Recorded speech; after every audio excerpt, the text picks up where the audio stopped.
Amor e ódio. Terceira parte. O Consolador. Capítulo 2. Subitamente, os acontecimentos se precipitaram a respeito de D'Arberville. Conservado até então como de direito em Blois, por cujos tribunais seguia o processo, amparado pelas simpatias das autoridades e reconfortado com a presença de sua mãe e o interesse da própria Henriette, que o visitava por meio desta, ordens de Paris o removeram para a própria capital, daquele momento em diante, passando a ser conservado em severa custódia. Tão significativo acontecimento, porém, tivera por escopo as provas apresentadas pelo Visconde, as quais lhe imputavam os crimes de conspiração contra o regime e de traição à pátria. O que Flávio Henri sabia a respeito das relações do jovem marquês com as agremiações republicanas da França e os bonapartistas nacionais, como exilados no estrangeiro, não bastaria para provar a veracidade de sua delação. Gaston de Saint-Pierre conspirava contra a monarquia, era bem certo. Era republicano entusiasta e trabalhava pela mudança do regime, por entendê-lo, na República, mais perfeito e concorde com a evolução do tempo como da sociedade. E porque o príncipe Luís Napoleão se proclamava republicano, tornara-se mártir de um longo exílio, ditava nos íntimos plataformas governamentais regeneradoras e se mostrava discreto e idealista. Deixou-se Gaston iludir pelas aparências, como de resto muitos outros franceses honrados o fizeram também. E se tornou dedicado bonapartista, combatendo a dinastia secular dos Orleans, que tanto infortúnios e tantas lágrimas legaram ao país com seu despotismo. D'Arberville possuíra oficinas tipográficas para servirem à causa. Mantivera jornais subvencionando redatores, colaboradores e panfletários. Militava ele próprio no jornalismo ardoroso e legítimo, defensor da liberdade como dos direitos dos povos. Fazia ainda parte de agremiações políticas patrióticas e de clubes secretos, defensores da justiça como da fraternidade universal, tais como a maçonaria, os quais se distinguiam sempre pelos ideais republicanos. Todavia, mantivera-se perfeitamente equilibrado, discreto, conduzindo-se por diretrizes dignas do verdadeiro idealista, fiel aos princípios de honradez como às finalidades patrióticas, incapaz de uma felonia política ou social, respeitador dos direitos do adversário, democrata sincero e nobre, a despeito da posição de aristocrata, ombreando de resto com as outras nobres personalidades que verdejavam na França de então, enamoradas de um regime mais humano e mais honesto, que concretizasse a aspiração sublime, ainda hoje inatingida pelos povos da terra, e por isso mesmo acesa em seus ansiosos corações. Liberdade, igualdade, fraternidade. Todavia, a falta de suficientes ou legítimas provas que ao jovem patriota perdessem no conceito da nação, Delacordaire as forjaria, remanescente que era de consciência e partidos sociais, que ressumbravam ainda os velhos odores do feudalismo inquisitorial. A França vivia então um momento angustioso em que as dissensões políticas e a variedade dos partidos enfraqueciam a nação, agitando as classes sociais e desencorajando o pacato rei Luís Felipe de Orleans, que se atemorizava quanto ao futuro. Incertezas aflitivas envolviam o ânimo de cada cidadão. A imprensa, investida implacável e mordaz, as opiniões se conflagravam na expectativa incômoda de acontecimentos sensacionais. Em época tais, a justiça esmorece do critério que lhe é imanente. As direções governamentais, sentindo-se enfraquecer, exorbitam dos direitos que defendem, e à falta de outra coisa melhor, aplicam arbitrariedade, esperando desse modo retomar o equilíbrio que lhes vai faltando. É a oportunidade, geralmente, para as perseguições individuais implacáveis, para as vinganças pessoais que se mascaram de zelos patrióticos, fingindo fidelidade ao regime vacilante, enquanto apenas servem a interesses particulares. O vingador, então, como o ambicioso para se locupletar, só se servira de um elemento, audácia. Com semelhante auxiliar, vencera o ambicioso, enquanto o vingador perdera a quem quiser ferir, cobrindo-se de glórias mentirosas ao fazer supor que vela sobre o altar da pátria. Iniciava-se o ano de 1847. Flávio de Lacordaire incendiava o próprio coração de ódio pessoais por essa época de agitações que dividiam sua pátria, e não apenas de fidelidade à sua majestade.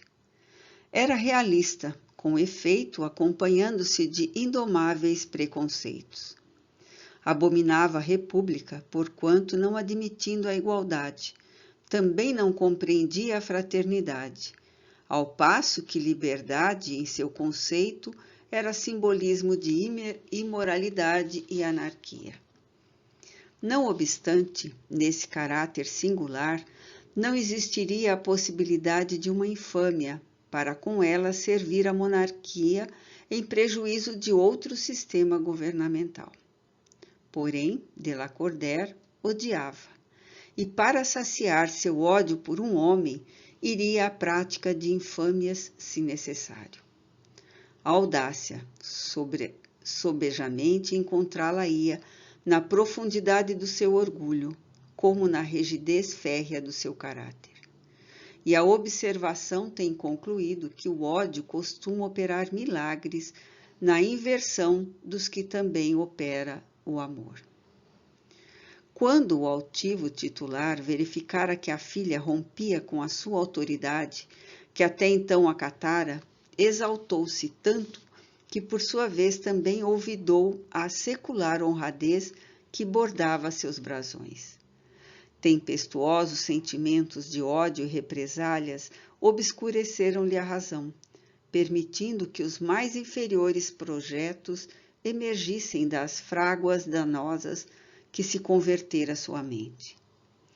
Teria assassinado Gaston se eu pudesse, e imaginou perdê-lo irremediavelmente, levá-lo de qualquer forma à pena capital, assassinando-o por meio da lei.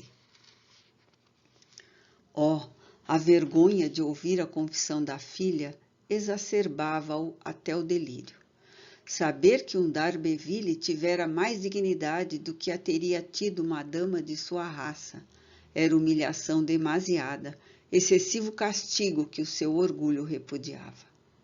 Ela dissera, soberba e valorosa, vergastando-lhe a alma com a afronta da confissão: se os brasões de Lacordaire podem ainda ostentar a sua incorruptível honradez, é porque o senhor de Saint-Pierre quis e soube conservar a sua. Semelhante ultraje, pagá-lo-ia caro o próprio marquês. As palavras da filha rebelada imprimiu-as ele no cérebro em caracteres de fogo. Eram a sua obsessão. Estigmatizavam-no como se visíveis revelassem sua desonra ao mundo inteiro.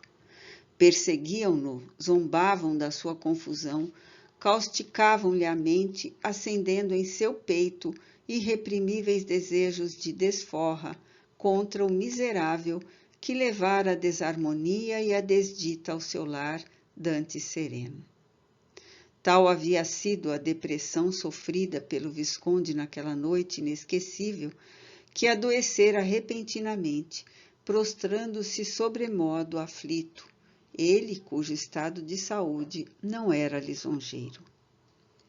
Alguns dias depois, porém, refeito, deixava o trágico solar em busca de sua residência em Paris, para onde levar a esposa com a proibição de sequer corresponder-se com a filha.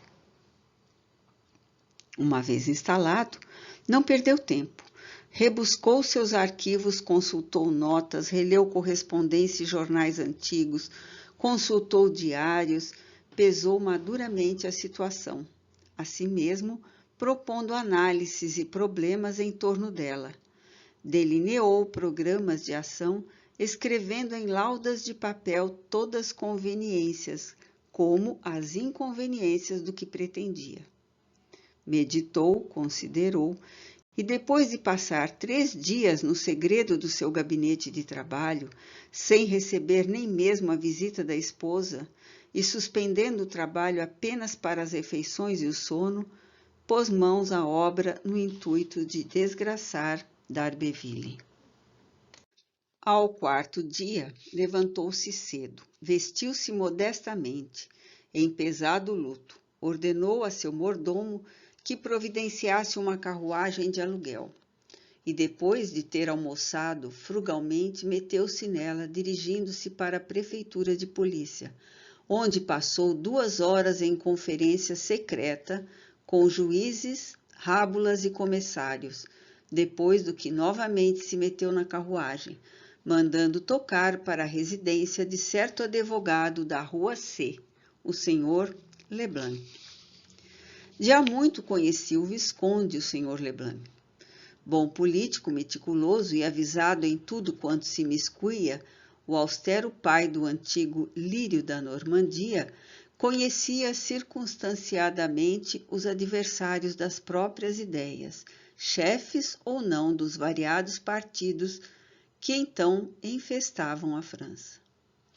Quando do pedido da mão de Henriette por Gaston, desejando Flávio Henri penetrar mais detalhadamente os passos do jovem marquês, ao investigar em Paris, como estaremos lembrados, sua vida pública e particular, tivera ocasião de se tornar também conhecedor de circunstâncias melindrosas da vida de várias pessoas com aquele relacionadas. Assim foi que lhe apontaram o indivíduo Leblanc, que durante algum tempo administrara os bens do divino Apolo, como pessoa apta a informá-lo acerca do estado financeiro do pretendente de sua filha. Então, o estranho advogado discorrera impiedosamente contra o constituinte, dera asas à maledicência, além de faltar ao compromisso do segredo profissional, terminando por aquele acusar de conspiração contra o reino de inteligência com o sobrinho do usurpador, com quem se correspondia assiduamente e a cujos interesses servia espionando na França. Como político, jornalista e revolucionário, Leblanc não era estranho a Flávio. Sabia o ambicioso e extremado, fervoroso admirador de Marat. Não ignorava tivesse ele se implicado perigosamente no atentado de 1836 contra o rei, e se não se comprometera ostensivamente no momento culminante, ao lado dos seus realizadores, pelo menos sabia Flávio que os conhecera muito de perto, que com eles entretivera relações de amizade e partilhara a seu lado opiniões revolucionárias, anárquicas, cheias de temeridade. Leblanc não era amigo de quem quer que fosse. Sem escrúpulos, visando unicamente a vantagens pessoais, seria o padrão do político profissional, comerciante e não patriota capaz de atraiçoar correligionários e partidos, desde que auferisse proventos e compensações. Para o escritório de tal individualidade foi que rumou o inimigo do jovem normando ao descer as escadarias da prefeitura de polícia. Creio que já termos o prazer de nos conhecer, Sr. Leblanc, e se possuis memória fiel, vos recordareis da minha pessoa, disse em tom dúbio, apresentando-se ao advogado. O Rábula não se recordava absolutamente, não conhecia de Lacordaire e esquecera a visita que lhe fizera este algum tempo antes. Não me recordo, perdoai-me. Porém, o vosso nome? Não importa meu nome. Necessito antes de um serviço particular da vossa competência e estou disposto a recompensá-lo generosamente. Conheço a vossa situação política e financeira e sei que ambas são precárias. Estou devidamente informado de que, no momento, vós extremais em ideais revolucionárias para derribarem o trono, assassinando o rei. Conheço a influência que exerceste sobre Alibande e Menier, quanto ao atentado de 36 contra o mesmo. Tenho provas de que muitas vezes falsificais assinaturas e documentos para oferir vantagens pecuniárias nos inventários e testamentos que advogais, assim como forjais testemunhos fementindos, quanto vos apraz. Sei que muitas fraudes e intrigas, quer políticas, quer comerciais e profissionais, viveis executando. E sei também que se eu vos denunciar à polícia, e se não fugirdes já, agora da França, se fordes apanhado pela justiça de sua majestade e provadas vossas ousadias em desfavor da pátria e da sociedade, porque posso prová-las, esperar-vos a uma destas 3 coisas, a guilhotina, o cárcere perpétuo ou os trabalhos forçados da Guiana, na longínqua América Meridional. Leblanc olhava aterrado para aquele homem sinistro e audacioso, coberto de luto e lívido e severo como um espectro, que falava friamente de coisas terríveis que ele supunha ignorada de todos e que provocava em sua própria casa. Surpreso, não sabia se cairia sobre este intruso a fim de estrangulá-lo ou se o deixaria discorrer até ver aonde chegaria a exposição dos conhecimentos que a seu respeito possuía. De Lacordaire, no entanto, ao passo que falava, puxava pela carteira, retirava algumas notas de 1000 francos e depunha-as sobre a secretária. Leblanc contemplou as notas, afetando indiferença, mas, compreendendo que o estranho cliente se interrompia, voltou para ele os olhos interrogativos. — Que quereis dizer, cavalheiro? Que desejais? Não vô-lo entendo. — Já me entendereis, senhor Leblanc. Falemos como bons amigos e correligionários, cúmplices de quaisquer das infâmias que tendes perpetrado, porquanto será o melhor que tendes a fazer, visto vossa sorte se encontrar detida em minhas mãos. O que desejo? Simplesmente que me forneçais um documento e uma carta da suposta autoria de determinado indivíduo, um fidalgo. Para isso imitarei sua letra e falsificarei sua assinatura, pois sei que existem ambas nos vossos arquivos. O documento selado e lacrado com as etiquetas do vosso cartório, conviremos que se trate da cópia escrita em vossa banca de uma denúncia feita ao prefeito de polícia, há 5 anos passados, contra conspiradores implicados nas insurreições democráticas de então, por um comparsa dos mesmos, em consequência do que alguns destes foram sacrificados, enquanto outros, como Sérgio de Villemont, a quem vós, senhor Leblanc, bem conheceis, porque fostes amotinadores juntos, se encontram presos até hoje. A carta, por sua vez, será como se for escrita pelo mesmo delator a vós próprio, senhor Leblanc. Nela, o infame indivíduo vos dará notícias do que praticou, salvaguardando-vos a vosso pedido de responsabilidades perante a consciência e a sociedade, pois figurareis como cidadão justo e probo que apenas cumpriu o mandato de um cliente. Dirá que o seu signatário, represo por se haver batido pela causa injusta e ingrata de uma república, na qualidade de aristocrata que é, voltava a se dedicar à coroa e, testemunhando a lealdade de que se sentia investido, para com esta apontava os elementos mais perigosos, ameaçadores do regime. Leblanc recostou-se no espaldar da cadeira em que se sentava, cruzou as pernas, fitou com desprezo o interlocutor e replicou impressionado: Concordo em que eu seja infame, senhor desconhecido. Não tenciono negá-lo, visto que está tão bem informado a meu respeito. Porém, declaro que minha baixeza profissional não chega até onde supõe, não chega até onde mergulhou a sua miséria moral.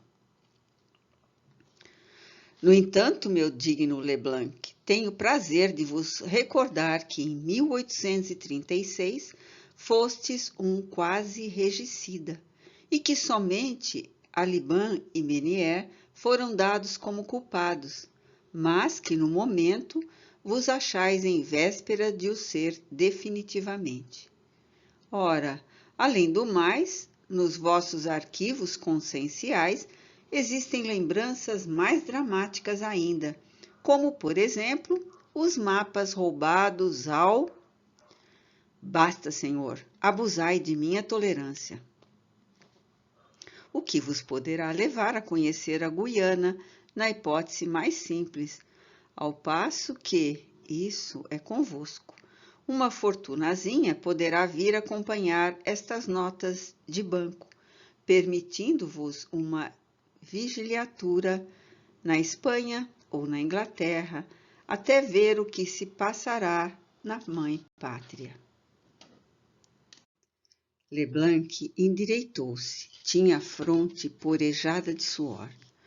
Sobejamente compreendia que destino o aguardaria se porventura se provassem os crimes apontados pelo terrível desconhecido.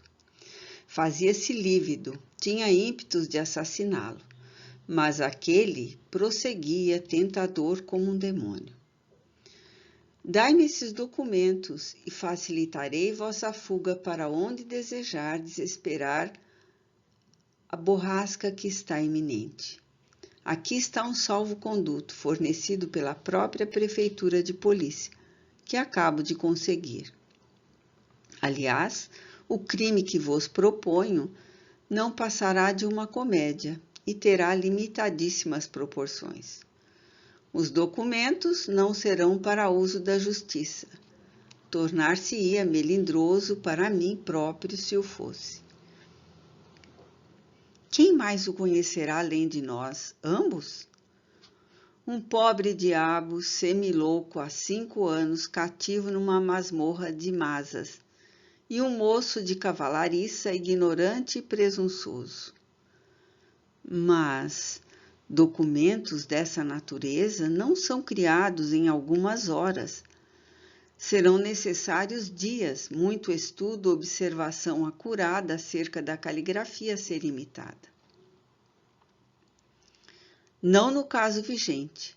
As masmorras de masas são escuras, não prestará grande atenção nos detalhes da caligrafia quem lá se encontra há 5 anos, gemendo sob os ferros de dolorosa reclusão, se porventura ainda puder ler alguma coisa. E quanto ao moço de cavalariça, estará preso em minhas mãos, como vós outros, senhor Leblanc. Quem é o prisioneiro a quem vos referis?